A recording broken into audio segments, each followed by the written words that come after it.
ప్రియమైనటువంటి వారులారా, ప్రకటన గ్రంథము 22వ అధ్యాయము.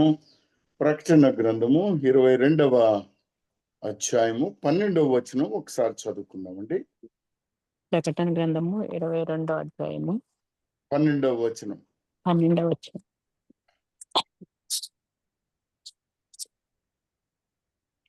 ఇదిగో చదవండి చదవండి. ఇదిగో త్వరగా వచ్చుచున్నాడు. వాని క్రియల చొప్పున ప్రతి వానికి ఇచ్చుటకు నేను సిద్ధపరిచిన జీవితము నా యొద్ద ఉన్నది. చాలు తల్లి. ఇదిగో త్వరగా వచ్చుచున్నాను, త్వరగా వచ్చుచున్నాను. ఇదిగో త్వరగా వచ్చుచున్నాను.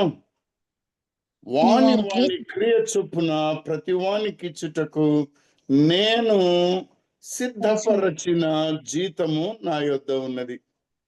ప్రియమైనటువంటి వారులారా, గత 2-3 వారాల నుండి జత పని వారంటే ఎవరు, ఆత్మీయ ఎదుగుదల అంటే ఏమిటి, దేవుని జత పని వారుగా మనము చేయవలసినటువంటి పని ఏమిటి, ఆయన మనలను ఎందుకు ఏర్పరచుకున్నాడు, ఈ విషయాలన్నిటిని గురించి మనము ధ్యానము చేస్తూ ఉన్నాం. ఈ ఉదయ కాలంలో మరి ఒక మాట అదే విషయంలో నుంచి మనము గమనించినట్లయితే, దేవాతి దేవుడు తన్ను మన కొరకు సిద్ధపరిచినటువంటి తమ వాని క్రియ చొప్పున ప్రతి వానికి ఇచ్చుటకు నేను సిద్ధపరిచిన జీతము నా యొద్ద ఉన్నది అనేటువంటి మాటను మనము ధ్యానం చేయడానికి సిద్ధపడుతూ ఉన్నాం. ఎందుకు ఈ మాటను నేను మీతోటి మరలా చెప్తూ ఉన్నానంటే, దేవాతి దేవుడు మన కొరకు ఒక చక్కనైనటువంటి బహుమానమును ఏర్పరిచి ఉన్నాడు. ఈ బహుమానము కేవలము మనకు ఇచ్చేటువంటి జీతం కాదు. పనివాడు జీతానికి పాత్రుడు. మనకిచ్చేటువంటి ఈ జీతం కన్నా ఆయన ఒక గొప్ప బహుమానాన్ని మన కొరకు సిద్ధపరిచి ఉన్నాడు. ఆ బహుమానమును గురించి మనము ఈ ఉదయ కాలంలో ధ్యానము చేసుకుందాం. ప్రియులారా, ప్రార్థన చేసుకొని ముందుకు వెళదాం. మహోన్నతుడవు, సర్వోన్నతుడవు, సర్వశక్తిమంతుడు అయిన మా దేవా, మా తండ్రి, మీకే వందనాలు, స్తోత్రములు, స్తుతులు కలుగునుగాక. గొప్ప దేవా, మీరు మహిమ కలిగిన రాజయ్య, మీ కృపాతిశయములో మమ్మలను దీవించమని, నాయన నన్ను మరుగుపరిచి మీరే మాట్లాడమని, మీ పరిశుద్ధాత్మ కృపను మాకు దయచేయమని, నాయన ఉన్నటువంటి సాంకేతిక అడ్డంకులను తొలగించమని, యేసుక్రీస్తు ప్రభు పరిశుద్ధ ప్రశస్త శక్తి గల నామమున బ్రతిములాడి వేడుకొనుచున్నాం మా తండ్రి. ఆమేన్. మా చదవబడినటువంటి వాక్యములో 12వ వచనంలో ఏముందమ్మా? మొదట మనకు ఏమిస్తానన్నాడు? ఇదిగో త్వరగా వచ్చుచున్నాను, వాని క్రియల చొప్పున ప్రతి వానికి ఇచ్చుటకు నేను సిద్ధపరిచిన జీతము నా యొద్ద ఉన్నది. ఇక్కడ జీతము అనే దాని గురించి మాట్లాడుతూ ఉన్నాడు. జీతము అనేటువంటి మాటను గురించి మాట్లాడుతున్నాడు. ప్రియులారా, ఎందుకు ఈ మాట జీతము అనేటువంటిది ఇక్కడ వ్రాయబడి ఉన్నదంటే, 11వ వచనాన్ని చూడండి ఒక్కసారి. అన్యాయము చేయవాడు ఇంకను అన్యాయమే చేయనిమ్ము. హల్లెలూయా. అన్యాయము చేయవాడు ఇంకను అన్యాయమే చేయనిమ్ము. అంతకంటే ముందు మనం మాట్లాడినది ఏమిటి? ఆయన త్వరగా వచ్చుచూ ఉన్నాడు. ఆయన చాలా సమీపంగా ఉన్నాడు మన దగ్గర. కానీ ఇంకా ఎవరైనా అన్యాయం చేస్తూనే బ్రతకాలనుకుంటే వాళ్ళని అలాగే ఉండనేయండి. వాళ్ళ గురించి మీరు ఇబ్బందులు పడవద్దు. చదవండి అమ్మా. అపవిత్రుడైన వాడు ఇంకను అపవిత్రుడుగానే ఉండనిమ్ము. అపవిత్రుడైన వాడు ఇంకను అపవిత్రుడుగానే ఉండనిమ్ము. నీతిమంతుడు ఇంకను నీతిమంతుడుగానే ఉండనిమ్ము. నీతిమంతుడు ఇంకను నీతిమంతుడుగా ఉండనిమ్ము. పరిశుద్ధుడు ఇంకను పరిశుద్ధుడుగానే ఉండనిమ్ము. పరిశుద్ధుడుగా ఉన్నవాడు ఇంకను పరిశుద్ధుడుగానే ఉండనిమ్ము. ప్రియులారా, ఇట్స్ అన్ ఎండ్ టైం. ఆయన రాకడ సమయము. ఆయన గొప్ప దేవుడు. ఈ 22వ అధ్యాయములోనే మనము గమనించినట్లయితే మొదటి వచనంలో ఒక మాట ఉంటుంది. ఎవరైనా గొర్రె పిల్ల యొక్క మరియు స్ఫటికం వలె మరియునట్టి జలముల నది హల్లెలూయా, ఈయన జీవజల నది. నీవు నేను విశ్వసించిన దేవుడు, ఎవరైతే నీ కొరకు నా కొరకు బహుమానం తీసుకొని వస్తున్న దేవుడు, ప్రముఖంగా మనకు బహుమానం ఇవ్వడానికే వస్తూ ఉన్నాడు. ఆయన ఎవరు అనంటే జీవజల నది. ఆయన జీవజల నది. 2వ వచనం చూడండమ్మా. ఆ పట్టణపు రాజవీధి మధ్యను ప్రవహించుట ఆ దూత నాకు చూపెను. ఆ, ఆ నది యొక్క ఏవలను ఆవలను జీవవృక్షముండెను. హల్లెలూయా. అక్కడ నీకు ఆయన జీవజలమే కాదు, జీవ వృక్షము కూడా ఈయనే. జీవ వృక్షము మొట్టమొదటిది ఈయన జీవజల నది, ఈయన జీవ వృక్షము. మూడవది మనము గమనించినట్లయితే 5వ వచనం చూడండమ్మా. రాత్రి ఇంకెన్నడూ ఉండదు, దీపకాంతి అయినను సూర్యకాంతి అయినను వారికి అక్కరలేదు. ఆ, దేవుడైన ప్రభువే వారి మీద ప్రకాశించును. హల్లెలూయా. ఈయనే సర్వలోకానికి వెలుగు అని చెప్పిన దేవుడు, సర్వ సృష్టికర్త అయిన దేవుడు మనకు వెలుగు. ఇంకా ఏ సూర్య చంద్ర నక్షత్రాలు అక్కర్లేదు. ఎవరైతే ఇప్పుడు వస్తూ ఉన్నాడో, ఎవరైతే నిన్ను నన్ను ఆయన కలవడానికి వస్తూ ఉన్నాడో ప్రియులరా, ఆయన జీవజల నది, జీవాహారము. జీవజల నది, జీవాహారము, జీవ వృక్షము. ఆయనే వెలుగై ఉన్నాడు ప్రియులరా, ఆయనే వెలుగై ఉన్నాడు. హల్లెలూయా. 9వ వచనం చూడండి. అతడు వద్దు సుమి, నేను నీతోను ప్రవక్తలైన నీ సహోదరులతోనూ ఈ గ్రంథమందున్న వాక్యములను గైకొను వారితోనూ సహదాసుడను. దేవునికే హల్లెలూయా. నీవు నేను దూతలైన ఇంకొకరైనా సహదాసులమే, తోటి పనివారమే. కానీ మన యజమానుడు, మన యొక్క దేవుడు స్తోత్రార్హుడు మరి ఎవరు కాదు ప్రియులరా, మరి ఎవరు హల్లెలూయా. కాదు. 7వ వచనం చూడండమ్మా. ఇదిగో నేను ఏమంటున్నాడో? నేను త్వరగా వచ్చుచున్నాను. ఈ ఎవరు గ్రంథ చెప్తున్నాడు ఈ మాట? ఆయనే ప్రభు స్వయముగా చెప్తున్నాడు. ఇదిగో నేను త్వరగా వచ్చుచున్నాను. ఈ ఇదిగో గ్రంథములోని నేను త్వరగా వచ్చుచున్నాను. ప్రియులారా, పరిశుద్ధుడిగా ఉంటే పరిశుద్ధుడిగా కొనసాగు. పాపి జీవితంగా కొనసాగుతుంటే నీ ఇష్టం, నీ ఇష్టం. నీవు దానిని గుర్తెరుగు. జెఫన్యా గ్రంథములో 1వ అధ్యాయం 14వ వచనములో ఒక మాట చెప్తాడు చూడండి. జెఫన్యా గ్రంథము 1వ అధ్యాయం 14వ వచనం తల్లి. 1వ అధ్యాయము 14వ వచనము. 14వ వచనం. యెహోవా మహాదినము సమీపమాయెను. ఇక్కడ యె- చూడండి, నేను త్వరగా వచ్చుచున్నానని చెప్తూ ఉన్నాడు. నేను త్వరగా వచ్చుచున్నానని చెప్తున్నాడు. ఆ దినాన్ని గురించి మనకి ఇంకొక మాట చెప్తున్నాడు చూడండి అమ్మా. ఏం చెప్తున్నాడు? యెహోవా మహాదినము సమీపమాయెను. యెహోవా యెహోవా మహాదినము సమీపమాయెను. యెహోవా దినము సమీపమై అతి ఆ, శీఘ్రముగా వచ్చుచున్నది. అతి శీఘ్రముగా వచ్చుచున్నది. ఆలకించుడి. యెహోవా దినము ఆలకించుడి. వచ్చుచున్నది. ఏమా? యెహోవా దినము వచ్చుచున్నది. యెహోవా దినము వచ్చుచున్నది. పరాక్రమశాలురు మహారోదనము చేయుదురు. పరాక్రమశాలులు మహారోదనము చేదురు. ఎందుకు?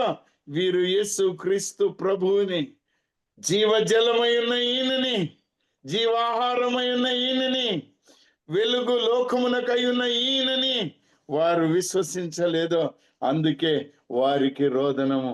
కానీ నీకు నాకు మహా ఆనందము, నీకు నాకు మహా ఆనందము ప్రియులారా. ఎందుకంటే ఆయన త్వరగా వచ్చుచున్నాడు. ఆ దినము త్వరగా వచ్చుచు ఉన్నది. ఆ వచ్చుచున్నటువంటి ఆయన మనకు ఒక గొప్ప బహుమానాన్ని దయచేయడానికి వస్తూ ఉన్నాడు ప్రియులారా. ప్రకటన హల్లెలూయా. గ్రంథము 11వ అధ్యాయము 18వ వచనం చూడండమ్మా. ప్రకటన గ్రంథము 11వ అధ్యాయము 18వ 18వ వచనం. వచనం. ఆ, 18వ వచనం. జనములు కోపగించునందున నీకు కోపము వచ్చెను. మృతులు తీర్పు పొందుటకు నీ దాసులకు ప్రవక్తలకును పరిశుద్ధులకును ఇక్కడ నేను ఇక్కడ ఒక్కొక్క మాటని నెమ్మదిగా చదవండి తల్లి. ఆ ఎవరున్నారు చెప్పమ్మా. నీ అంటే దాసులకు అంటే ప్రవక్తలను ఆయన తెచ్చే బహుమానము ఎవరెవరికి? ఈ బహుమానం పొందే వాళ్ళ లిస్ట్ లో నీ పేరు అసలు ఉందా లేదా అనేటువంటిది నేను ప్రముఖంగా మీతో మాట్లాడాలని ఆశపడుతున్నాను. మీకు ఆ బహుమానం ఉందా లేదా అనేటువంటిది నేను మీకు మీరై తెలుసుకోవాలని ఆశపడుతున్నాను. కాబట్టి చదువుతలి. నీ దాసులకు ప్రవక్తలకును నీ దాసులకు ప్రవక్తలకును పరిశుద్ధులకును పరిశుద్ధులకును నీ నామమునకు భయపడు వారికిని హల్లెలూయా, నీ నామమునకు భయపడు వారికిని. ఇక్కడ ఆపుదామమ్మా. ఈ ఈ ముగ్గురు లిస్ట్ లో, చెప్పబడిన వారి లిస్ట్ లో నువ్వు ఉన్నావా లేవా? నీ ఏమ్మా? నామమునకు భయపడు వారిని భయపడుతున్నా ఉండే ఆహా, ఇక్కడ మనం పరిశుద్ధులు ఉన్నావా లేమా? నువ్వు ఉన్నావా ఉన్నాండి లేదా? అది నా ఉన్నా ప్రశ్న స్ట్రైట్. ఉన్నామండి ఏమ్మా, ఉన్నామా లేదా? ఉన్నామండి ఉన్నామన్నందుకు సంతోషంగా ఉన్నావా లేదా? ఉన్నాం సంతోషంగానే చదవండి ఇంకా. ఉన్నామండి. ఆయన ఇచ్చే హల్లెలూయా. బహుమానము ఎలా ఉంటుందో ఒకసారి చూడండి తల్లి. నీ నామమునకు భయపడు వారికిని తగిన ఫలమునిచ్చుటకును తగిన గొప్పవారేమి ఫలమునిచ్చుటకును గొప్పవారేమి కొద్దివారేమి గొప్పవారేమి కొద్దివారేమి ఏమా, కొద్దివారేమి, గొప్పవారైనా కొద్దివారైనా. భూమిని నశింపచేయు వారిని హల్లెలూయా. ప్రియమైనటువంటి వారలారా, మన కొరకు ఈ బహుమానం ఉంది. ఆయన బహుమానం తీసుకొని వస్తూ ఉన్నాడు ప్రియులరా. నీ జీతం ఈ లోకములో నీవు తీసుకున్న జీతం ఖర్చు అయిపోద్దేమో, నువ్వు సంపాదించిన డబ్బులు ఖర్చు అయిపోతాయేమో, కానీ దేవాతి దేవుడు ఈ లోకంలో కూడా అత్యధికమైనటువంటి అవసరతలను మనకు తీర్చాడండి. అత్యవసరమైన అవసరతల్ని తీర్చాడు. ఇక్కడేమీ కొదువు లేదు మనకు. కానీ ప్రియులరా, ఈ ఉదయ కాలంలో నేను మాట్లాడేటువంటి మాట ఈ లోక జీతము కాదు, ఆత్మీయ జీతము, ఆత్మీయ బహుమానము, ఆత్మీయ జీతము, ఆత్మీయ బహుమానము. ఒకవేళ హల్లెలూయా. మీరు గనక గమనించుకోవాలి అంటే ఈ లోకంలో ఉన్నప్పుడు ఆయన ఎప్పుడు ఇచ్చుకుంటూనే వెళ్ళాడు. 2వ దినవృత్తాంతములు 31వ అధ్యాయం చూడండి అమ్మా. 2వ దినవృత్తాంతంలో 31వ అధ్యాయం 4వ వచనం. ఏ విధముగా ఆయన పరిచర్యలో ఉన్న వారి కొరకు ఆయన ఏ విధంగా 30వ దయచేశాడో, అధ్యాయం జీతం ఏ విధంగా ఇచ్చాడో చూడండి. 2వ దినవృత్తాంతంలో 30వ అధ్యాయము 31 నాన్న 4వ వచనం. 31 4వ ఆ, వచనము. ఆ. మరియు యెహోవా ధర్మశాస్త్రమును యెహోవా మరియు యెహోవా ధర్మశాస్త్రము ధర్మశాస్త్రమును బట్టి యాజకులను లేవీయులను లేవీయులను ధైర్యము ధైర్యము వహించి వహించి తమ తమ పని పని జరుపుకొనున్నట్లు జరుపుకొనున్నట్లు ఎవరి ఎవరి భాగములను భాగములు వారికి వారికి ఇయ్యవలసినదని ఇవ్వవలసినదని యెరూషలేములో కాపురమున్న జనులకు జనులను అతడు ఆయన ఆజ్ఞాపించెను. ఆజ్ఞాపించెను. ప్రియులారా, ఈ ఆజ్ఞాపించిన ఈయన ఆజ్ఞాపించిన ఈయన ఎంత ఘనంగా ఇచ్చాడో ఒకసారి 11వ వచనం చూడండి అమ్మా. ఇదే అధ్యాయంలో హిజ్కియా యెహోవా మందిరములో హిజ్కియా యెహోవా మందిరములో కొట్లను పొట్లను సిద్ధపరచవలసినదని సిద్ధపరచవలసినదని ఆజ్ఞ ఆజ్ఞ ఇచ్చెను. వారు వాటిని సిద్ధపరిచి సిద్ధపరిచి ఏమీ అపహరింపకుండా కానుకలను కానుకలను 10వ 10 భాగములను భాగములను ప్రతిష్ఠితములుగా తేబడిన వస్తువులను లోపల లోపల చేర్చిరి. లేవీయుడైన కొనన్య వాటి మీద విచారణకర్తగా నియమింపబడెను. అతని సహోదరుడైన షిమి అతనికి సహకారిగా ఉండెను. అంటే అక్కడ ఏమైనా కొదువు ఉందా? లేదండి. ఈ లోక సంబంధమైన ఆహారము, ఈ లోక సంబంధమైన జీతము దేవుడు ఎప్పుడు కూడా మనకు కొదువ చేయలేదు ప్రియులరా. ఎప్పుడు కొదువ చేయలేదు. మీరు అనుకోవచ్చు నూతన దినము లేకపోతే నూతన సంవత్సరంలో నూతన నిబంధనలో మనం అలాంటివి ఏమైనా చేస్తున్నామేమో. మనల్ని మనం ఒక్కసారి పరీక్షించుకోవడానికి యాకోబు పత్రిక 5వ అధ్యాయం 4వ వచనం చూడండి. యాకోబు పత్రిక 5వ అధ్యాయము 5వ అధ్యాయం 4వ వచనం. 4వ అక్కడేమో వచనం. దేవుని సేవకులుగా ఉన్న వారి కొరకు, యాజకులుగా ఉన్న వారి కొరకు, లేవీయుల కొరకు ఆయన విస్తారంగా దయచేశాడు పిల్లరా. కానీ ఆయన సేవకులని చెప్పుకుంటున్న మీరు, ఆయన విశ్వాసులు అని చెప్పుకుంటున్న మనం ఎవరికైనా అన్యాయం చేస్తున్నాము వాళ్ళ కూలి విషయంలో. ఒక్కసారి చూడండి, ఈ లోక కూలి గురించి మాట్లాడుతున్నాను నేను. ఇదిగో మీ చేలు కోసిన పనివారికి ఇయ్యక మీరు ఎవరికి? మీ మీ చేలు కోసిన పని వారికి ఇయ్యక మీరు మోసముగా బిగబట్టిన కూలి మొర్రపెట్టుచున్నది. ఇదేమిటి? నువ్వు బిగబట్టిన కూలి ఆయనకు మొర్ర పెట్టుచున్నదంట. ఎందుకో? ఒకరికి అన్యాయం చేశావు. నీవు అన్యాయం చేసినట్లయితే మీ కోతవారి కేకలు సైన్యములకు అధిపతియగు ప్రభు యొక్క చెవులలో చొచ్చిన్నవి. హల్లెలూయా. అయ్యా, మీ ఇంట్లో పని చేసే వాళ్ళకి, మీ తోటల్లో పని చేసే వాళ్ళకి, మీ ఆఫీసులలో పనిచేసే వాళ్ళకి మనం కూలి బిగబట్టచ్చా? బిగబట్టకూడదా? బిగబట్టకూడదండి. బిగబట్టకూడదు. బిగపట్టావు అనుకో, నువ్వు పాపుల్లో ఉన్నట్టే. నువ్వు ఆయన ఇచ్చే ఆశీర్వాదమును పోగొట్టుకుంటున్నట్టే. 8వ వచనం చూడండి అమ్మా. ప్రభువు రాక సమీపించుచున్నది కనుక మీరును ఓపిక కలిగి ఉండుడి. మీ హృదయములను స్థిరపరచుకొనుడి. మీ హృదయములను స్థిరపరచుకొనుడి. దేనికి? మీరు జీతం పుచ్చుకోవడానికి సిద్ధపడండి. మీరు జీతం ఇవ్వడానికి కూడా అలవాటు చేసుకోండి. ఎలా చేసుకోవాలనో 10వ వచనంలో చెప్తాడు చూడండి ప్రియులరా. చక్కగా నా సహోదరులారా, ప్రభువు నామమును బోధించిన ప్రవక్తలను శ్రమానుభవమునకును ఓపికకును మాదిరిగా పెట్టుకొనుడి. ఆమేన్. ప్రియులరా, నాకు బాగా గుర్తు, ఒక సంవత్సరానికి క్రితం, దాదాపుగా 1 సంవత్సరం క్రితం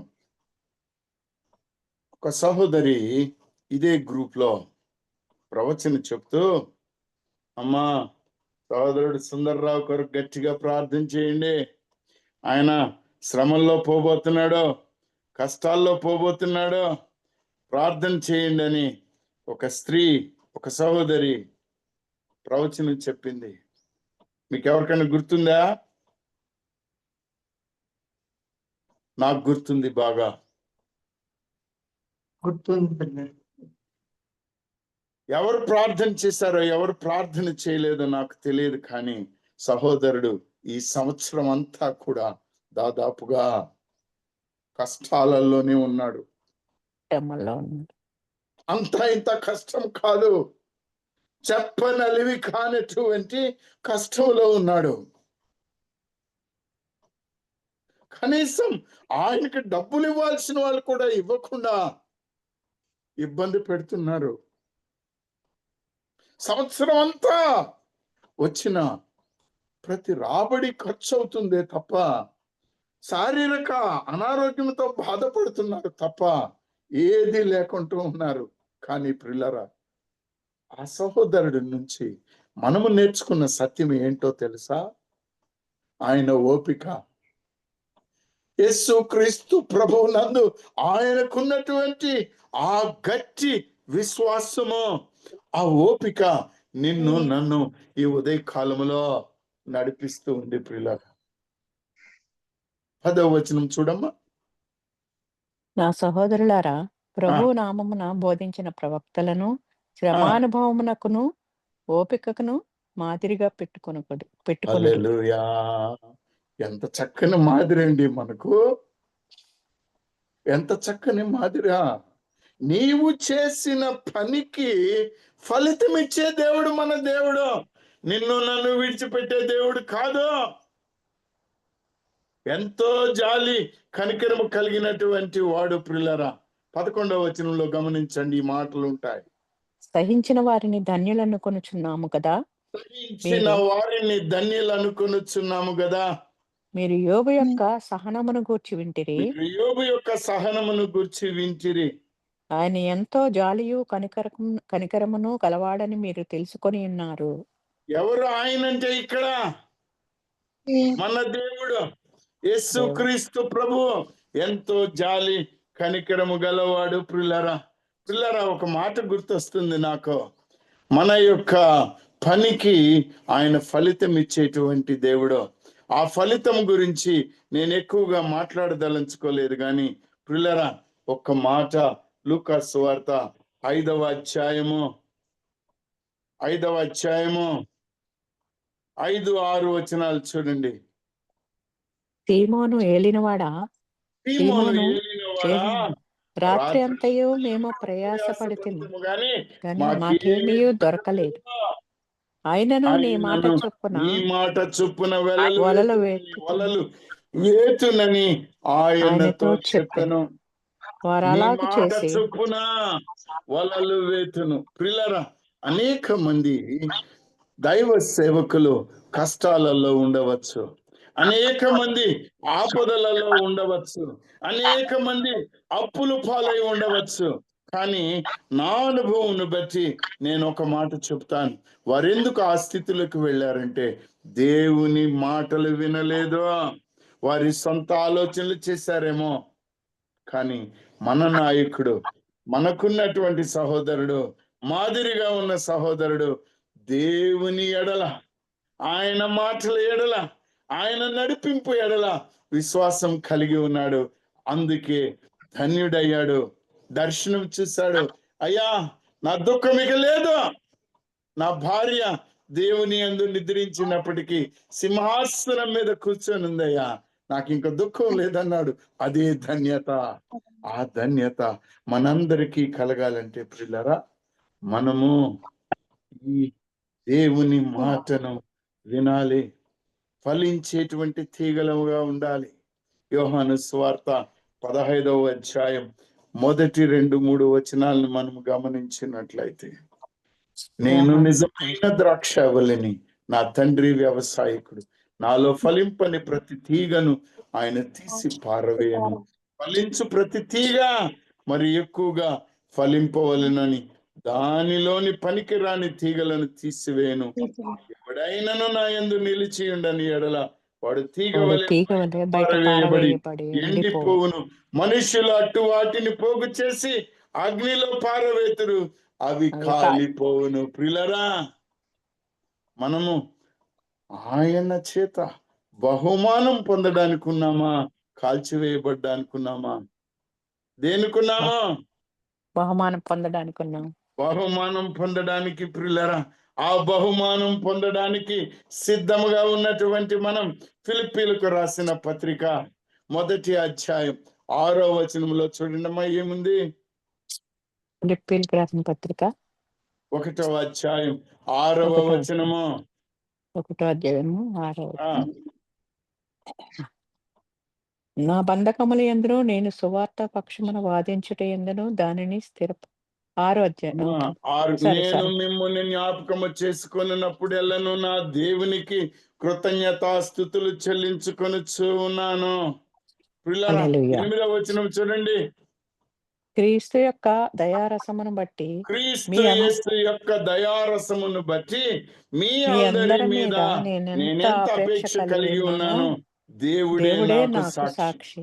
మీరు శ్రేష్టమైన కార్యములను వివేచింపగలవారగుటకు వివేచింపగలవారగుటకు మీ మీ ప్రేమ తెలివితోను తెలివితోను సకల సకల విధములైన అనుభవ విధములైన జ్ఞానముతోను జ్ఞానముచే కూడినదై అంతకంతకు అభివృద్ధి పొందవలెనని ఇందువలన దేవునికి మహిమయు స్తోత్రమును కలుగునట్లు మీరు యేసు క్రీస్తు వలనైన నీతి ఫలములతో ఫలములతో నిండుకొనిన వారై క్రీస్తు దినమునకు నిష్కపటులను నిష్కపటులను నిర్దోషులను నిర్దోషులను కావాలనని ప్రార్థించుచున్నాను అని అంటాడు ప్రియులారా భక్తుడు. హల్లెలూయా. ఆ ప్రార్థనే మా అందరికి కూడా మీ ఎడలో ఉంది. సహోదరుడు సుందర్రావు గారు నేర్పించినటువంటి ఈ మాటలు, ప్రముఖమైనటువంటి మాటలు నా జీవితంలో నేను మర్చిపోలేను. అనుదిన పశ్చాత్తాప ప్రార్థన మనము చేస్తున్నాం. జాగ్రత్తగా చేయాలి. ఇక్కడ ఒక మాటని హెచ్చరికగా తెస్సలోనికీయులకు రాసిన 2వ పత్రిక 3వ అధ్యాయం 11వ వచనాన్ని చూడండి. ఎవరన్నా ఉన్నారేమో ఇంకా. తెస్సలోనికీయులకు 2వ పత్రిక 3వ అధ్యాయం 11వ వచనము. 3వ అధ్యాయము 11వ వచనం. ఆ. మీలో కొందరు ఏ పనియు చేయక మీలో కొందరు ఏ పనియు చేయక పరుల జోలికి పోవచ్చు అక్రమముగా నడుచుకొనుచున్నారని వినుచున్నాము. కానీ వారిని ఏమంటున్నాడో చెప్పండి. అట్టివారు చదవనండి. అట్టివారు నెమ్మదిగా పని చేయుచు సొంతముగా సంపాదించుకొనిన ఆహారము భుజించవలెనని మన ప్రభువైన యేసుక్రీస్తు పేరిట వారిని ఆజ్ఞాపూర్వకంగా హెచ్చరించుచున్నాము. సహోదరులారా, మీరైతే మేలు చేయుటలో విసుగవద్దు. మీరు అనుకోవచ్చు, బ్రదర్ ఎన్ని కష్టాలు బ్రదర్ సుందర్రావు గారికి, యోబు గారికి ఎన్ని కష్టాలండి పాత నిబంధనలో. ఇప్పుడు కూడా బాధలు పడుతున్నామండి. నా కష్టాలు మీకేం తెలుసండి? అయ్యా, నేను చాలా కష్టాలు పడుతున్నానని మీరు అనవచ్చు. కానీ పిల్లరా, గలతీయులకు రాసిన పత్రిక 6వ అధ్యాయం 7వ వచనం నుంచి చూస్తే మనకు ఒక గొప్ప ఆదరణ ఉంది. చూడండి, గలతీయులకు రాసిన పత్రిక 6వ అధ్యాయము 7వ వచనం నుంచి చూడండి అమ్మా. మోసపోకుడి, దేవుడు వెక్కిరింపబడడు. మనుషుడు ఏమి విత్తునో ఆ పంటనే కోయును. ఏలయనగా తన శరీరమును బట్టి విత్తువాడు తన శరీరము నుండి క్షయమును పంట కోయను. ఆత్మను బట్టి విత్తువాడు ఆత్మ నుండి నిత్య జీవమును పంట కోయును. మనము మేలు చేయుట యందు విసుకకయుందుము. మనము అలయక మేలు చేసితిమేని తగిన కాలమందు పంట కోతము. పిల్లరా, మనకు ఒక గొప్ప బహుమానము మన పనికి దేవాతి దేవుడు దయచేశాడు. ఆ గొప్ప బహుమానం గురించి ఈ ఉదయ కాలంలో నేను మాట్లాడాలనుకుంటున్నాను. నీ యొక్క పని కొద్దీ నీకు బహుమానమా? హల్లెలూయా. నీ యొక్క పని కొద్దీ గొప్ప బహుమానము, ఎక్కడ దొరకని బహుమానము, వెలకట్టలేని బహుమానం. ప్రియులారా, హెబ్రీయులకు రాసిన పత్రిక 9వ అధ్యాయం 27-28 వచనాలు చూడండి. హెబ్రీయులకు రాసిన పత్రిక 9వ అధ్యాయం 27-28. మనుషులు ఒక్కసారే మృతి పొందవలెనని నియమింపబడెను. ఆ తర్వాత తీర్పు జరుగును. అలాగుననే క్రీస్తు కూడా అనేకుల పాపములను భరించుటకు ఒక్కసారి అర్పింపబడి తన కొరకు కనిపెట్టుకొని ఉండి వారి రక్షణ నిమిత్తము పాపము లేకుండా రెండోసారి ప్రత్యక్షమగును. హల్లెలూయా. మన రక్షణ నిమిత్తము, మనకు ఈ రక్షణ అనేటువంటి బహుమానమును అప్పగించే నిమిత్తము ఆయన రాబోతూ ఉన్నాడు. నీకు ఆనందంగా ఉందా? దుఃఖంగా ఉందా? ఆనందంగా ఉందా లేదా? ఉందండి. ప్రియులారా, మరణాథ అని పిలుస్తూ ఉంటాం. ప్రభువా రాయ్యా, ఇంకెంత కాలం నాయనా అని. ఎందుకంటే మన సిద్ధపాటు ఆయనతో, ఆయనిచ్చు బహుమానాన్ని పొందడానికి మనము ఆనందిస్తున్నాం. మీరు అనవచ్చు, అయ్యా నాలో పాపాలు లేవా, నాలో తప్పులు లేవా, ఆయన ఇప్పుడే వస్తే నేనేమైపోవాలని అనుకోవచ్చేమో. ప్రిల్లరా, ఎఫెసీలకు రాసిన పత్రిక 2వ అధ్యాయంలో 4వ వచనాన్ని చూడండి. ఆయనను దేవుడు కరుణా సంపన్నుడై ఉండి ఆయనను దేవుడు కరుణా సంపన్నుడై ఉండి మనము మన అపరాధముల చేత మనము చచ్చిన మన వారమై అపరాధముల చేత ఉండినప్పుడు చచ్చిన వారమై ఉండినప్పుడు సైతము సైతము మన మన ఎడల ఎడల చూపిన చూపిన తన తన మహాప్రేమ ప్రేమ చేత చేత మనలను క్రీస్తుతో కూడా బ్రతికించెను. బ్రతికించెను. ప్రియులారా, ఎంత గొప్ప దేవుడు, ఎంత గొప్ప దేవుడు. 8వ వచనం చూడండి. మీరు విశ్వాసము ద్వారా ఇక్కడ కృపచేతనే మీ క్రియలు రక్షింపబడి కాదు ఉన్నారు. ముఖ్యము, మీ మీరు విశ్వాసము ద్వారా విశ్వాసము ద్వారా కృపచేతనే రక్షింపబడి ఉన్నారు. ఇది మీ ఇది మీ వలన వలన కలిగినది కలిగినది కాదు, కాదు, దేవుని దేవుని వరమే. వరమే. ఇది జీతం కాదు, ఇది బహుమానము. ఇదే వరము, రక్షణ వరము, హల్లెలూయా. రక్షణ వరము. పిల్లరా, ఈ రక్షణ వరాన్ని పాత నిబంధనలో ప్రజలు తెలుసుకోలేకపోయారు. అక్కడ కూడా ఈ రక్షణ వరం ఉన్నింది, కానీ వారు తెలుసుకోకపోలేదు. పిల్లరా, యెషయా గ్రంథం 40వ అధ్యాయం 10వ వచనం చూడండి అమ్మా. యెషయా గ్రంథము 40వ అధ్యాయం 10వ వచనం అండి. 10, 11. 10, 11. ఇదిగో తన బాహువే తన పక్షమున ఏలుచుండగా ప్రభువగు ప్రభువకు యెహోవా తానే శక్తి సంపన్నుడై వచ్చును. శక్తి సంపన్నుడై వచ్చును. ఆయన ఇచ్చు బహుమానము ఆయన యొద్ద ఉన్నది. ఆయన ఇచ్చు బహుమానం ఆయన యుద్ధ ఉన్నది. ఆయన చేయు ప్రతీకారము ప్రతీకారము ఆయనకు ఆయనకు ముందుగా ముందుగా నడుచుచు. నడుచుచున్నది. కానీ ప్రియులారా, ఇశ్రాయేలు జనాంగమును ఆయన ఏ విధంగా నడిపించాడని ఎవరన్నా అడిగితే, గొర్రెల కాపరి వలె ఆయన తన మందను మేపును, తన బాహువుతో గొర్రె పిల్లలను కూర్చి రొమ్మున ఆనించుకొని మోయను, పాలిచ్చు వాటిని ఆయన మెల్లగా మెల్లగా నడిపించను. ఈ ధన్యత నీకు నాకు అప్పగించాడండి. 62వ అధ్యాయము 11వ వచనం యెషయా గ్రంథములో చూస్తే, ఆలకించుడి, భూదిగంతముల వరకు యెహోవా సమాచారము ప్రకటింప చేసి ఉన్నాడు. ఇదిగో రక్షణ నీ యొద్దకు వచ్చిచున్నది. ఇదిగో ఆయన ఇచ్చు బహుమానం ఆయన వద్దనే ఉన్నది. ఆయన ఇచ్చు జీతము ఆయన తీసుకొని వచ్చుచున్నాడని సియోను కుమార్తెకు తెలియచేయుడి. ప్రియులారా, ఈ వార్తను నీవు నేను ప్రకటిస్తున్నామా లేదా? ప్రకటిస్తున్నాండి. ఎంతమంది ప్రకటిస్తున్నారో వారు ధన్యులో. మన హల్లెలూయా. సహోదరుడు మనకు ఒక మాదిరి. మన సహోదరుడు సుందర్రావు గారు మనకు మాదిరి. ప్రియులారా, ఏదైనా మనల్ని దీవించే దేవుడు. మత్తయి సువార్త 16వ అధ్యాయం 27వ వచనాన్ని గమనించండి. మత్తయి సువార్త 16:27. 27. మనుష్య కుమారుడు తన తండ్రి మహిమ గలవాడై తన దూతలతో కూడా రాబోచున్నాడు. అప్పుడు ఆయన ఎవని క్రియల చొప్పున వానికి ఫలమిచ్చును. హల్లెలూయా. నీవు చేస్తున్న నీ పనిని ఆయన మర్చిపోడు, నీకు ఫలమిస్తాడు. ఇదే మాటను యోబు కూడా 34వ అధ్యాయం 11వ వచనంలో చెప్తాడు.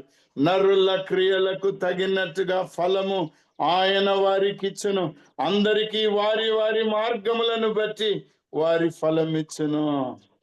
ప్రియులారా, జాగ్రత్త, జాగ్రత్త. మనము దేవునికి లెక్క అప్పగించాలి. నీకు ఇవ్వబడిన తలాంతులో నువ్వు ఎప్పుడు బిజీ. దేవుని పనికి బిజీ ఉంటే కుదరదు. దేవునికి లెక్క అప్పగించాలి నువ్వు నేను. రోమీయులకు రాసిన పత్రిక 14వ అధ్యాయం 12వ వచనం చూడండమ్మా. రోమీయులకు రాసిన పత్రిక 14వ అధ్యాయము 12వ వచనం తల్లి. 12వ వచనం. ఆ.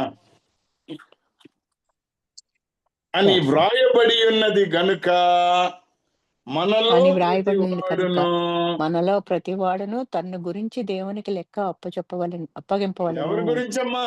నా గురించి నువ్వు లెక్క చెప్తావా? తన్ను ప్రతివాడు ఎవరికి వాళ్ళు. హల్లెలూయా. నువ్వేం చేస్తున్నావు? ఏం బహుమానం నువ్వు దేవుని దగ్గర నుంచి గమనిస్తున్నావు, ఆశపడుతున్నావు ప్రియులారా? నీ బహుమానము జీవ కిరీటమా? ఏమిటి నీ బహుమానము? జీవ కిరీటం. ఏ కిరీటమో నాకు తెలియదు, నీ పనిని బట్టి ఆయన నీకు ఇస్తున్నాడు.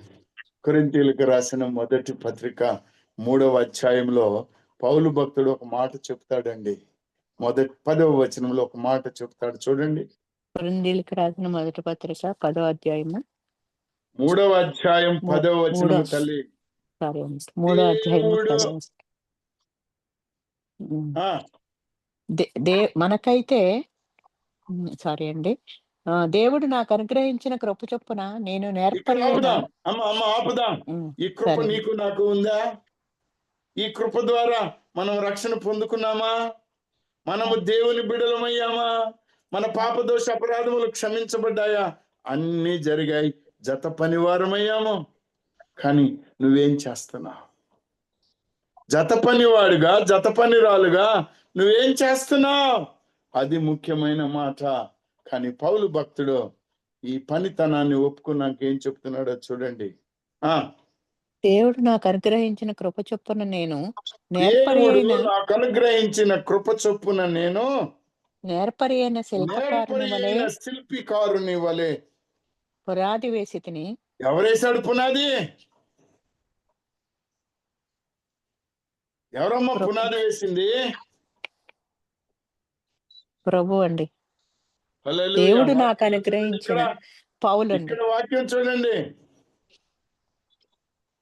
పౌలండి పౌలు వేస్తున్నాడు. నా పనిలో నాకు అనుగ్రహించిన కృప చొప్పున నేను నేర్పరి అయిన శిల్పకారుని వలె. ప్రియులారా, నిజముగా అయినటువంటి పునాది ఆయనే, వేరొక పునాది లేదు. 11వ వచనంలో మనం చూస్తాం, వేయబడినది తప్ప మరి ఒక పునాది ఎవడును వేయనేరడు. ఈ పునాది యేసు క్రీస్తే. కానీ ప్రియులారా, నీకు అప్పగించినటువంటి పని, జత పనివానిగా నీవు ఎక్కడెక్కడికి వెళుతూ ఉన్నావో అక్కడ ఆయన పునాది మీద ఆయన సంఘాన్ని కట్టాలి, ఆత్మలను సంపాదించాలి. 12వ వచనం చూడు తల్లి. ఎవడైనను ఈ పునాది మీద బంగారము, వెండి, వెలగల రాళ్ళు, కర్ర, గడ్డి, కొయ్యకాలు మొదలైన వాటితో కట్టిన ఎడల వాని పని కనపడును. వాని పని కనబడును. ఆ దినము దానిని తేటపరచును. అది అగ్ని చేత బయలుపరచబడును. మరియు వాని పని ఎట్టిదో దానిని అగ్నియే పరీక్షించును. ఇదే పరిశుద్ధాత్మ దేవుడు నీకు సాక్ష్యం ఇస్తున్నాడు. పిల్లరా, పునాది మీద ఒకడు కట్టిన పని నిలిచిన ఎడల వాడు జీతము పుచ్చుకొనును. అంటే వెండి, బంగారాలు, రాళ్ళు. కానీ కొందరు గడ్డి. ప్రియులారా, జాగ్రత్త, జాగ్రత్త, జాగ్రత్త. అది అగ్ని చేత బయలుపరచబడుతుంది, అగ్నియే పరీక్షిస్తుంది. పరిశుద్ధ ఆత్మ దేవుడు నీకు నాకు ఈ ధన్యత ఇచ్చాడు. ప్రియులారా, యోహాను సువార్త 16వ అధ్యాయం 8వ వచనంలో ఉన్న ఒక మాటను గమనించండి. ఏమంటున్నాడు? యోహాను సువార్త 16వ అధ్యాయం 8వ వచనం. ఆయన వచ్చి పాపమును గూర్చియు నీతిని గూర్చియు తీర్పును గూర్చియు లోకమును ఒప్పుకొన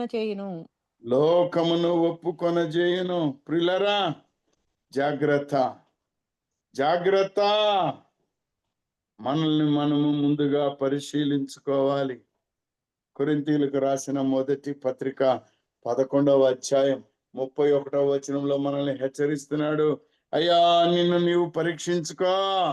ఈ ఉదయ కాలములో తీర్పు ఉన్నదన్నది నిజము. మన పనితనమునకు తగిన బహుమానము. ఆ అగ్ని పరీక్షించినప్పుడు నిలబడేటువంటి పని మన జీవితంలో చేయాలి. మన జీవితంలో చేయాలి ప్రియులారా. చూడండమ్మా 11:31. 1 కొరింథీ 11:30 అండి. 11:31. 1:11:31. ఆ, అయితే మనలను మనమే విమర్శించుకొని నెడల అయితే మనలను మనము విమర్శించుకొని ఎడలా తీర్పు పొందకపోదుము. తీర్పు పొందకపోదుము. మనము ప్రియులారా, తీర్పు చాలు తల్లి, మనల్ని మనం పరిశీలించుకోవాలి. మనల్ని మనం జాగ్రత్త పడాలి. మత్తయి సువార్త 25వ మత్తయి సువార్తలో 25వ అధ్యాయంలో మనం చూస్తే అపవాది క్రియలు తగినటువంటి తీర్పు మనం గమనిస్తుంటాం ప్రియులారా. కానీ ఒక మాటని చెప్పాలి, ఎవరు ఈ తీర్పు తీర్చేది? ఎవరండి? తండ్రి అండి. ఎవరమ్మా ఈ తీర్పు తీర్చేది? ప్రభు ఎవరు అండి. న్యాయాధిపతి? యెహోవా తండ్రి. మన మన మన న్యాయాధిపతి ఎవరు? ప్రభు అయిన యేసుక్రీస్తు. ఎంతమంది దేవుడు అంటారు, ఎంతమంది యేసుక్రీస్తు ప్రభు అంటారమ్మా? క్రీస్తు ప్రభువేనండి. యేసుక్రీస్తు ప్రభు.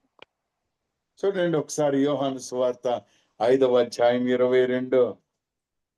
యోహాను సువార్త 5వ అధ్యాయము 22వ వచనము. 22వ వచనం. ఆ, తండ్రి ఎవరికిని తీర్పు తీర్చడు గాని తండ్రి ఎవరికి తీర్పు తీర్చడు గాని తండ్రిని గనపరచునట్లుగా తండ్రిని గణపరచునట్లుగా అందరును కుమారుణ్ణి గనపరచవలనని అందరును కుమారుని గణపరచవలెనని తీర్పు తీర్చుటకు సర్వాధికారము తీర్పు తీర్చుటకు సర్వాధికారము కుమారునికి అప్పగించి ఉన్నాడు. హల్లెలూయా. It's delegation of power of judgment on the seat of judgment. ఎంత ధన్యత అండి! నీవు నేను విశ్వసించిన యేసుక్రీస్తు ప్రభు ఎంత గొప్ప దేవుడో. ఆయన తీర్పు న్యాయాధిపతిగా ఉంటే నువ్వు నేను న్యాయంగా ఇప్పుడు తీర్పులు తీర్చచ్చా? ఈయన అట్టాంటోడు, ఈయన ఇట్టాంటోడు, ఆయన అది ఈయన ఇది ఇలాగా మాట్లాడచ్చా? మాట్లాడకూడదు. కానీ మాట్లాడుతున్నామా లేదా? మాట్లాడుతున్నాం. ఆ సిస్టర్ గురించి నేనేం చెప్పాలి బ్రదర్? ఆ బ్రదర్ గురించి ఏం చెప్పాలి బ్రదర్? ఆ పాస్టర్ గురించి నేనేం? అమ్మా నీకెందుకో అయ్యా, నీకెందుకో? ఆ న్యాయాధిపతి ఆ సరి అయిన సమయం త్వరగా వస్తుంది, ఆయన తీరుస్తాడు. కొరింథీయులకు రాసిన మొదటి పత్రిక 4వ అధ్యాయం 5వ వచనం చూడండమ్మా. కొరింథీయులకు రాసిన మొదటి పత్రిక 4వ అధ్యాయం 4వ అధ్యాయము 4:5 అండి. 4వ అధ్యాయంలో 5 అండి. 5వ వచనం ఉందానా? 5వ వచనం అండి. కాబట్టి సమయము రాకమునుపు అనగా ప్రభు వచ్చు వరకు దేనిని గూర్చి తీర్పు తీర్చకుడి. ప్రియులారా, నీకు నాకు తీర్పు లేదు గాని అందరం ఆయన ముందు నిలబడాల్సిందే. బహుమానం తీసుకోవడానికి అందరం నిలబడాల్సిందే. ఆయన నీకు నాకు చక్కనైనటువంటి ఒక ధన్యతనిచ్చాడు. ప్రియులారా, నీ ఉద్దేశం ఏమై ఉంది? ఎందుకు ఆయన నీవు తీర్పు తీరుస్తున్నావు? నీవు దేవుని నుంచి గొప్పగా అయిపోయావేమో, జాగ్రత్త. నీ ఉద్దేశం ఏమై ఉందో ఆయనకు ముందే తెలుసు. నిన్ను నీవు గణపరుచుకుంటున్నావేమో, జాగ్రత్త. మొట్టమొదటిది నీ ఉద్దేశము, రెండవది నీ ప్రవర్తన. 2వ కొరింథీయులకు రాసిన పత్రిక 5వ అధ్యాయం 10వ వచనము. 2వ కొరింథీ 5వ అధ్యాయము 10వ వచనము. మన ప్రవర్తన ఎలా ఉండాలి? ఎందుకనగా తాను జరిగించిన క్రియల చొప్పున అవి మంచివైనను సరే, చెడ్డవైనను సరే దేహముతో జరిగించిన వాటి ఫలమును ప్రతివాడును పొందునట్లు మనమందరమును క్రీస్తు న్యాయపీఠము ఎదుట ప్రత్యక్షము కావలసియును కావలేను. హల్లెలూయా. నువ్వు దాచిపెట్టుకొని ఉండొచ్చు నీ పనులు, ఎవరు చూడట్లేదు అనుకోవచ్చు, కానీ ఆయన దగ్గర ఆగుతాయా ప్రిల్లరా? లేదు. ఆగవు. కాబట్టి నీవు చేసేటువంటి పని, నీవు చేయుచున్న పరిచర్య ఆయన చూస్తున్నాడని జాగ్రత్త. నిపుణాది యేసు క్రీస్తే. కొరింథీయులకు రాసిన మొదటి పత్రిక 3వ అధ్యాయం 11వ వచనం మళ్ళా జ్ఞాపకం చేస్తున్నాను. ఒక క్రొత్త పునాది ఎవరు వేయలేరు. ఈ పునాది యేసు క్రీస్తు ప్రభువే. దాని మీదనే కట్టాలి మనము. ఈ పునాది మీదనే కట్టాలి ప్రియులరా. ఈ పునాది నుండి దాటిపోవడానికి లేదు. ఈ పునాది మీద నీవు కట్టినట్లయితే నీవు ఆశీర్వదించబడతావు. అపోస్తుల కార్యం 4వ అధ్యాయం 10-12 దాకా చూడండమ్మా. అపోస్తుల కార్యం అపోస్తల కార్యము 4వ అధ్యాయము 4వ అధ్యాయము 10-12 తల్లి. 10-12. ఆ. మీరందరూ ఇశ్రాయేలు ప్రజలందరూ తెలుసుకోనవలసినదేమనగా, మీరు సిలువ వేసినట్టియు మృతులలో నుండి దేవుడు లేపినట్టియు నజరేయుడైన యేసుక్రీస్తు నామమున్నే వీడు స్వస్థత పొంది మీ ఎదుట నిలుచుచున్నాడు. హల్లెలూయా. ప్రియులారా, నజరేయుడని యేసు నామం తప్ప మనకు మరి ఒకటి లేదు, మరి ఒకటి లేదు, మరి ఒకటి లేదు. కనుక నీవేం కడుతున్నావో నిన్ను నువ్వు జాగ్రత్తగా చూసుకో. మొదటి ఇల్లు కొరింథీ కట్టు. 3:10 ఈ మాట ఉంటుంది చూడండి. మొదటి కొరింథీ 3:10 అండి. 3:10. దేవుడు నాకు అనుగ్రహించిన కృప చొప్పున నేను నేర్పరి అయిన శిల్పకారుని వలె పునాది వేసి తిని, మరి ఒకడు దాని మీద కట్టుచున్నాడు. ప్రతివాడు దాని మీద. ప్రియులారా, ఎందుకు ఈ మాట చెప్తున్నానంటే, నేర్పరి అయిన శిల్పికారుని వలె నేను పునాది వేస్తున్నా అన్నాడు. ఆ పునాది క్రీస్తే, ఆ పునాది పరిచర్యే, ఆ పునాదిలో నీవు నేను ఉండాలి. రోమీలకు వ్రాస్తున్న పత్రికలో 15వ అధ్యాయం 20వ వచనంలో ఒక మాట చెప్తాడు చూడండి. 15వ అధ్యాయము 20 అండి. 20వ వచనము. 20వ వచనం. ఆ. నేనైతే మరి ఒక్కని పునాది మీద కట్టకుండు నిమిత్తము, నేనైతే మరి ఒకని పునాది మీద కట్టకుండు నిమిత్తము, ఆయనను గూర్చిన సమాచారం ఎవరికి ఆయనను గూర్చి తెలియచేయబడలేదో సమాచారము ఎవరికి తెలియబడలేదో వారు చూతురనియు వారు చూతురనియు వినిన వారు గ్రహింతురనియు వినిన వారు గ్రహింతురనియు వ్రాయబడిన ప్రకారము క్రీస్తు నామం ఎరుగని చోట్లను సువార్తను ప్రకటింపవలెనని మిక్కిలి ఆశగలవాడై ఉండి అలాగున ప్రకటించి తిని. అలాగు ప్రకటించి తిని. ప్రియులారా, నేను ఎందుకు ఈ మాటని చదివించానంటే, వాక్యం వినని దగ్గరికి వెళ్ళండి. భయం వేస్తుంది ఒక్కొక్కసారి. సహోదరి ఉషా సిస్టర్ ఫోన్ చేసి చెప్పుద్ది, అయ్యా అక్కడ నాకు ఫోన్ పనిచేయదు, ఆ అడవులో ట్రైబల్స్ మధ్యలోకి వెళ్తున్నా, అక్కడ వాక్యం తెలియదు ఎవరికి. ప్రార్థన చేయండి అయ్యా, ప్రార్థన చేయండి అయ్యా. కానీ ఒక ఆనందం ఏంటంటే, యేసు క్రీస్తు ప్రభువుని ఎదిగి ఆయన నామాన్ని ప్రకటించడానికి వెళుతూ ఉంది. దానికి ప్రతిఫలంగా 2వ యోహాను పత్రిక 8వ వచనం చూడమ్మా. 2వ యోహాను పత్రిక 8వ వచనము. 8వ వచనము. అట్టివాడే వంచకుడును క్రీస్తు విరోధియు అయి ఉన్నాడు.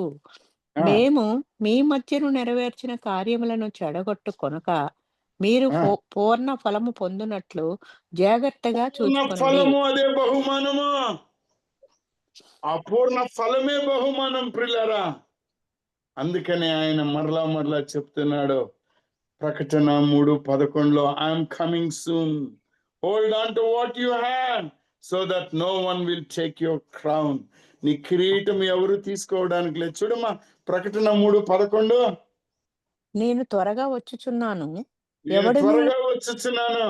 ఎవడును నీ కిరీటము ఎవడును అపహరించకుండునట్లు నీ కిరీటము అపహరించకుండునట్లు అపహరించకుండునట్లు నీవు కలిగిన దానిని గట్టిగా పట్టుకొనుము. నీవు కలిగిన దానిని గట్టిగా పట్టుకొనుము. ప్రియులారా, నీకు ఒక కిరీటం బహుమానముగా ఆయన ఇవ్వబోతూ ఉన్నాడు. రాబోతున్నాడు త్వరగా. నీవు కిరీటం పుచ్చుకుంటావా, లేకపోతే ఆయన శిక్షను పుచ్చుకుంటావా? జాగ్రత్త, జాగ్రత్త, నిన్ను నీవు సరి చేసుకో. కొరింథీయులకు రాసిన మొదటి పత్రిక 9వ అధ్యాయం 25వ వచనం చూడండి అమ్మా. మొదటి 9వ అధ్యాయము 25 అండి. మొదటి కొరింథీ 9వ అధ్యాయం 25.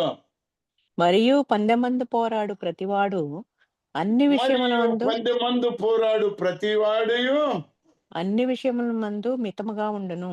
అన్ని విషయములందు మితముగా ఉండును. వారు క్షేమకు కిరీటమును పొందుటకును ఏం కిరీటం అమ్మా? క్షయమగు కిరీటమును పొందుటకును క్షయమగు కిరీటము పొందుటకును మనమైతే అక్షయమగు కిరీటమును పొందుటకును మనమైతే అక్షయమగు కిరీటము. ఇది ఎప్పుడు వాడబారదు, పాడైపోదు, సదాకాలం నిలిచే కిరీటం. ప్రియులారా, ఎల్లకాలం ఉంటుంది. కానీ నీ విశ్వాసాన్ని బట్టి పొందుతావు. 2వ తిమోతి 4:8 చూడండమ్మా. 2వ తిమోతి 4:8. 2వ తిమోతి 4:8. 2వ తిమోతి 4:8. ఓకేనండి. ఇక మీదట నా కొరకు నీతి కిరీటం ఉంచబడి ఉన్నది. హల్లెలూయా. ఆ నీతి కిరీటం నీ కొరకు నా కొరకు ఉంది. ప్రియులారా, తెస్సలోనికీయులకు రాసిన మొదటి పత్రిక 2వ అధ్యాయం 19-20 చూడండి. ఇంకో కిరీటం చూస్తాము. తెస్సలోనికీయులకు 2వ అధ్యాయం 2వ పత్రిక మొదటి పత్రిక 2వ అధ్యాయం 19-20. 19-20. ఎలయనగా మా నిరీక్షణ అయినను ఆనందమైనను అతిశయ కిరీటమైనను ఏది మన ప్రభువైన యేసు యొక్క రాకడ సమయమున ఆయన ఎదుట మీరే కదా. నిశ్చయముగా మీరే మా మహిమయు ఆనందమునై ఉన్నారు. హల్లెలూయా. అదే మహిమ కిరీటము, అదే నీకు నాకున్న కిరీటం. ప్రియులారా, మొదటి పేతురు పత్రిక 5వ అధ్యాయం 4వ వచనం చూడండి. మొదటి పేతురు 5:4. 5:4. ఎలా మహిమ కిరీటాన్ని మనకిస్తాడో అక్కడ రాస్తాడు. ప్రధాన కాపరి ప్రత్యక్షమైనప్పుడు మీరు వాడబారని మహిమా కిరీటము పొందుదురు. వాడబారని మహిమా కిరీటం పొందుకుంటారు. ప్రియులారా, యాకోబు పత్రిక 1:12 చూడండి. యాకోబు పత్రిక 1:12. శోధన సహించువాడు ధన్యుడు, అతడు శోధనకు నిలిచిన వాడై ప్రభువు తన్ను ప్రేమించిన వారికి వాగ్దానము చేసిన జీవ కిరీటము పొందును. వాగ్దానము చేసిన జీవ కిరీటము. ప్రియులారా, ఎంత ధన్యమైన బహుమానాలు చూడండి ఆయన పరిచర్యలో కొనసాగుతున్నటువంటి వారికి. అందుకే ఈ మర్మాన్ని ఎరిగి మా అన్నగారు లూకా గారు ఒక చిన్న బుక్ పట్టుకుంటాడు. ఎవరు మాట్లాడుతున్నా రాస్తుంటాడు రెఫరెన్స్లు. అలాగే ఒంగోలులో ఉన్న సహోదరుడు తహసీల్దార్ గారు, రిటైర్డ్ అయిన ఆయన, ఒక్క రెఫరెన్స్ పోనీడు, జాగ్రత్తగా రాసుకుంటాడు. ఎందుకో తెలుసా? ఈ సత్య సువార్తను ప్రకటించినట్లయితే, దేవునిని ప్రేమించినట్లయితే ఈ జీవ కిరీటము నీకు తథ్యము, ఇదే నీకు బహుమానము. ఈ పనిలో కొనసాగు, నమ్మదగిన దేవుడు అందుకే హల్లెలూయా. పౌలు హల్లెలూయా. చెప్తాడు, మొదటి కొరింథీయులకు రాసిన పత్రిక 11వ అధ్యాయం మొదటి వచనములో, అయ్యా నన్ను అనుకరించండి, నన్ను మాదిరిగా తీసుకోండి అని అంటాడు. పిల్లరా ఈ గ్రంథము నీకు నాకు ఒక గొప్ప వాగ్దానం ఇచ్చి ఉన్నదే. ఆయన ఇచ్చేటువంటి బహుమానము పొందుకోవడానికి మనము ఎదురు చూడాలి. మన జీతాన్ని ఆయన ఇస్తూనే ఉన్నాడు. నేను నువ్వు ఆరోగ్యంగా ఉన్నామంటే, నేను నువ్వు ప్రతి కష్టంలో బయటపడుతూ ఉన్నామంటే ఆయన ఇచ్చే జీతం అదే. తోడుగా ఉన్నాడు, మనతో నివాసం ఉన్నాడు. కానీ మనకొక బహుమానం, ఆత్మీయ బహుమానము, ఏ బ్యాంకు, ఏ ఉద్యోగము, ఏ ధనాగారము నీకు నాకు ఇవ్వలేనటువంటిదే ఆయన ఇచ్చే రక్షణ. ఆ రక్షణకి తోడుగా నీకు ఒక కిరీటము, నీ పనిని బట్టి కిరీటం, అట్టి కిరీటమును పొందుకుని ధన్యతను దేవాతి దేవుడు ఈ గ్రూప్ లో ఉన్న ప్రతి ఒక్కరికి దయచేయునుగాక. ఆమేన్. మనల్ని సత్య మార్గంలో నడిపిస్తున్నటువంటి సహోదరుడు సుందర్రావు గారికి, వారితో ఉన్న పరిచారకులందరికీ, వారి కుటుంబాలకి దేవాతి దేవుడు ఇట్టి ధన్యతను దయచేయునుగాక. ఆమేన్. ఆమేన్. సుందర్రావు గారి సతీమణి ఎక్కడ కనబడింది? పరలోకం ఎక్కడ దేవుని కూర్చుందండి ఆమె? సింహాసనం మీద. హల్లెలూయా. ఈ ధన్యత మనకు కలుగుతుంది. ప్రియులారా, ఈ ధన్యతను విడిచిపెట్టుకోవద్దు. ఈ లోకంలో ఉన్నప్పుడు పరిశుద్ధంగా జీవించాలి.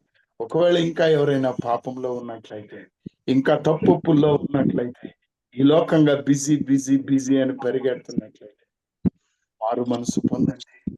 కృప కలిగిన దేవుడు, కరుణ కలిగిన దేవుడు, ధన్యుడైన దేవుడు నిన్ను నన్ను ఆశీర్వదించి ఆ జీవి కిరీటానికి పాత్రునిగా చేస్తాడు. ఆ బహుమానం పొందేటువంటి ధన్యత మనందరికీ ఆయన దయచేయును గాక. ఆమేన్. ఆమేన్. ఆమేన్. లూకా గారు ప్రార్థన చేయండి అయ్య గారు.